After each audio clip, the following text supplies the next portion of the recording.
Today I'm here to talk about gender and cultural influence on leadership. And this particular topic I find right now to be extremely relevant. For one, other than it's being a topic that I write about in my book, which is there, Female's Guide to Understanding Leadership. Is anyone here familiar with the political climate in the United States?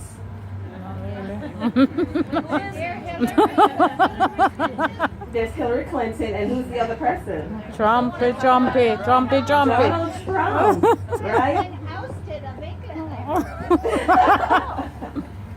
So Hillary Clinton. They refused to let him in England because then he said he would announce that there would be no Muslims entering America. I'm not going to get into politics too much. But let's think about it for a second. Hillary Clinton, right? She is female. And as a female, We hope.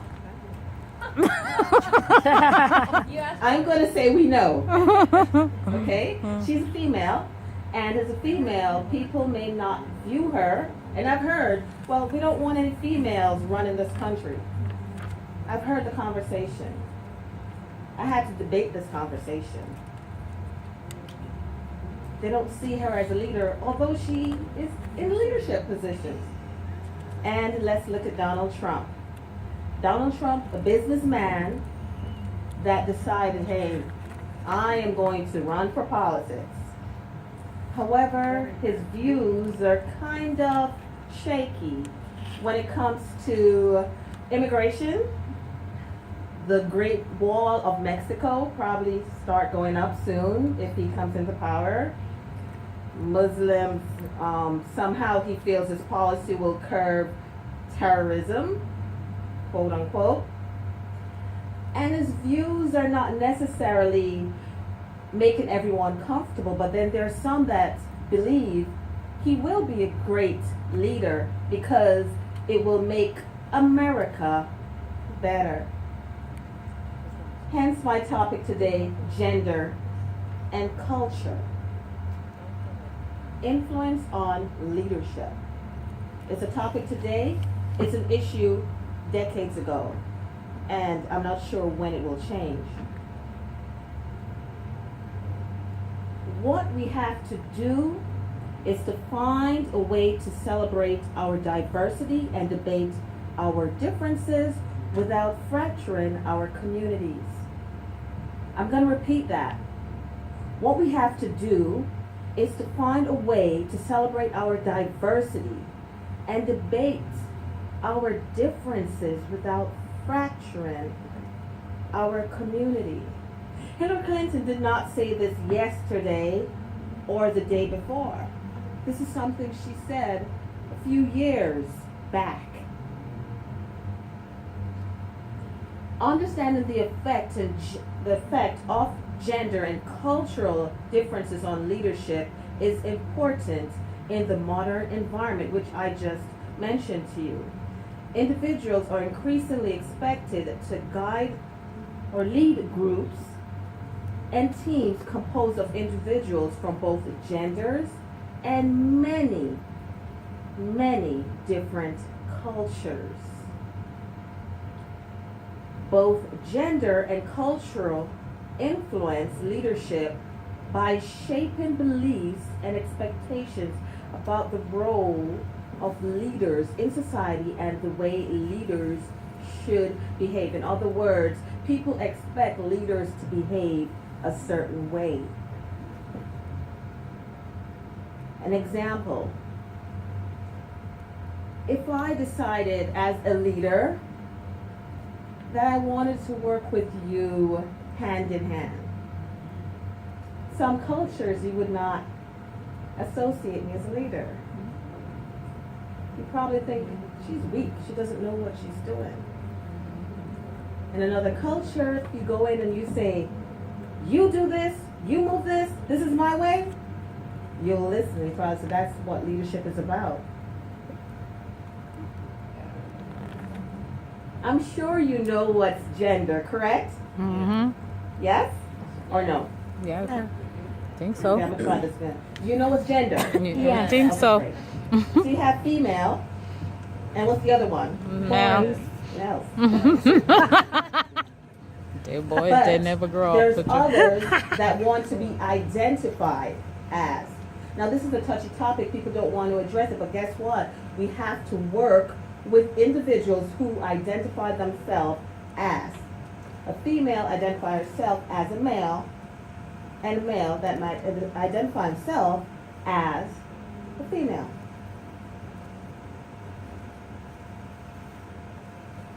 Now, a few years ago, I worked in Saudi Arabia for 3 years at Prince Mohammed bin Fahad University, teaching female students leadership. Now, I want you to think of the region and the subject.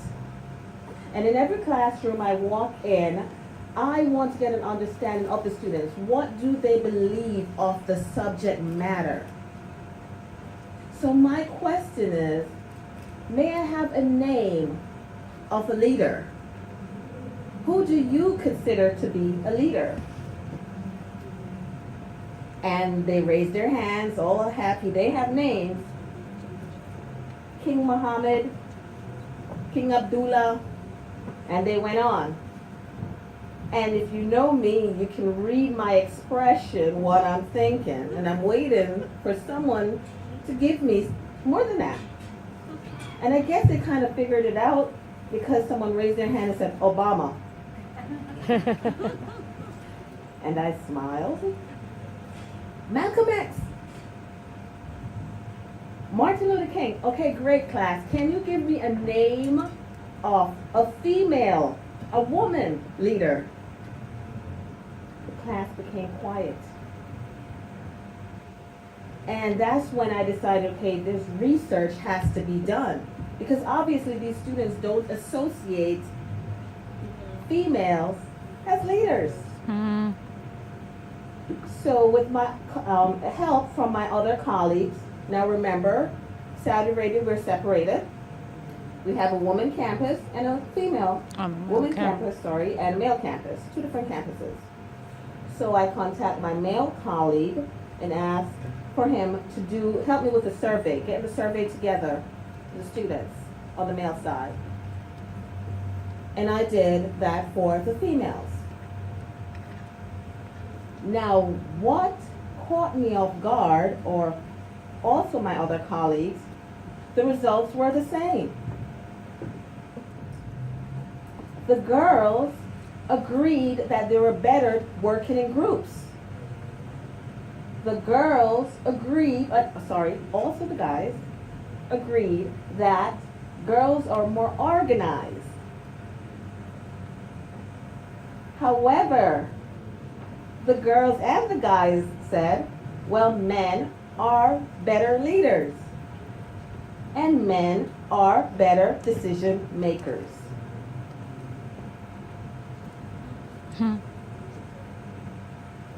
Basically, it's how you perceive things that are embedded in you. Gender appears to have a small effect on the type of behavior and styles used by leaders, but not the ability of the leader to inspire and motivate others to achieve their goals and objectives. Gender influence on leadership include factors such as the emphasis that the individual leaders place on the task and relationship behaviors. There is no evidence, however, of any relationship between gender and the competency of a leader as determined by successful motivation and influence of others. So basically, a woman or a man can motivate and influence. There's no evidence that a man can do it better or a woman can do it better. So earlier I broke down gender for you, which you know. How about culture? My question to you, do you know how many languages are in this world? Mhm. No, Anyone? no 500. idea. 500. 500? 10,000. More than 10,000. More than 10? Not dialects, just languages. Yeah, languages with written and script and sentences, yes. There's 750 in India alone with separate script, language, syntax. So I'm thinking it's like more than 10,000 around the world. She's correct if you collectively put everything together, but registered languages, 2,800. Which is still a lot. How many languages do you speak? One. 4? 2? About 4? 2? 3? 1. Sad. I'm not good with languages, but I love culture. I love people. I love the learning so diversity. much about others. Culture is about the norms, the behavior, and sometimes also religion flows into culture. We also have multicultural, and you also have diversity. So as far as diversity, think about a ball. The ball is the world. And if you shake it, everything becomes misplaced, correct? So things are moved around to become diverse. There was a case study that a colleague of mine conducted in Egypt. Basically, an American company bought an Egyptian company and versus hiring new employees from Egypt. They brought American employees to manage these workers. So what happened? The American went in. Hi, I'm John. How are you? We have an open door policy here, and come on in. We have any questions, any issues? I'm here right for you. The others did the same. Hi, I'm Mike. Hi, I'm Elizabeth. 6 months after, those American managers, supervisors became just like Egyptians. What do you think happened? Going out. Exactly. Basically, they had to go, hi, you don't have to call me Johnson, Mr. Johnson. You need to make an appointment to see me, and we can't really work together. I have to now take a leadership style, that dictatorship. You do as I say. And sad enough, that's how they got things going. Before you go anywhere, you need to do what? Research. It's right there. Understand the people. You need to know the history of the region. You really need to do your homework. Don't expect that the way it, for me, the way it works in America will work except in Cameroon. What I saw when I went to Saudi Arabia, because we taught at an American system university, some of our American colleagues and European colleagues brought that same attitude. But that same attitude had them fired, had them running away, and having them living a very uncomfortable life. The key factor in determining which style to choose is by reviewing the overall history of the area. You really need to know what you're stepping into. How culture and gender define good leadership has been at the center of many business and political debates for decades. One of the key aspects to successful business leadership lies in the knowing the culture, the history, and tendency of the people in need of business leadership. So here are some things I will give to you. I'm sure some of you know this. However, it's here. As a leader, you should take the pulse of the area's intellectual climate by finding out what people are reading or watching. Since in the UK, guess what? I know what's going on, the vote. I'm listening. You know, the conversation that the Queen had earlier, I had it earlier as well with the driver. We were in the car. We just listened like, okay. I just took it all in though. Not giving my opinion. Listening and learning. Study the established business norms of the area. Understand business politics and cultural environments. Learn the perspectives, the taste, trends in technology. Be able to work together with people from many cultures. It's not just about your culture, and you may leave your place of origin, go to another, and still have a multicultural location. Example, being in Saudi Arabia, I met people from Sudan, I met people from Egypt, I met many people from different parts of Africa, west, east, and north and south. Pakistan. Work with different genders. Now here, in certain cultures, you are not allowed to work with the other gender. But you still need to respect the other gender. Be able to adapt to the living and communicating in that culture.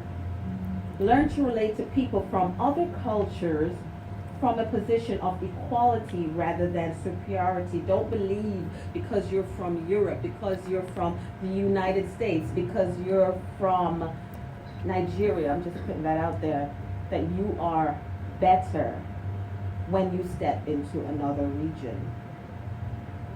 It will work against you.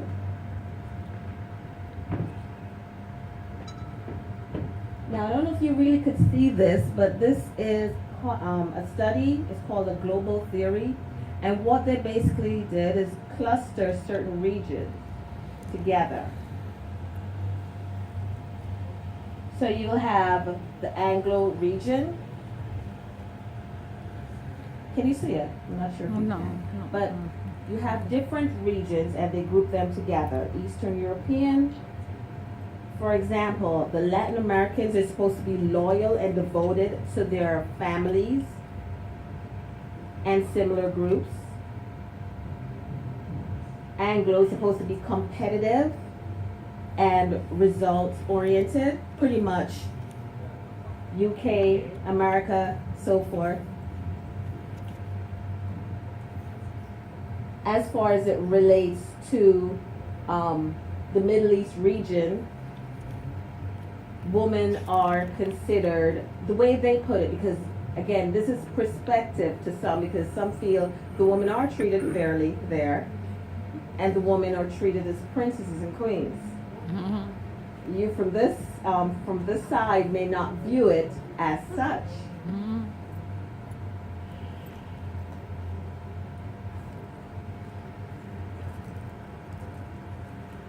So here you are, the breakdown.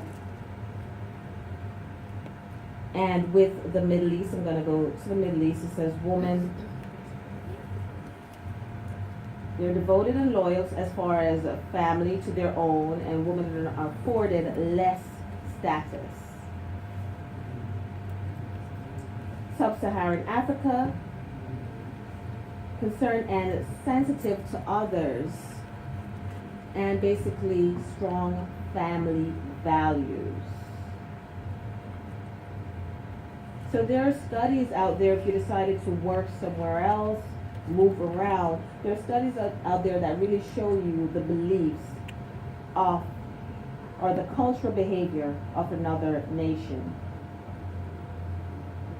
But you yourself will take some time and do more research. Just don't go into a country and believe, again, they will accept you as who you are.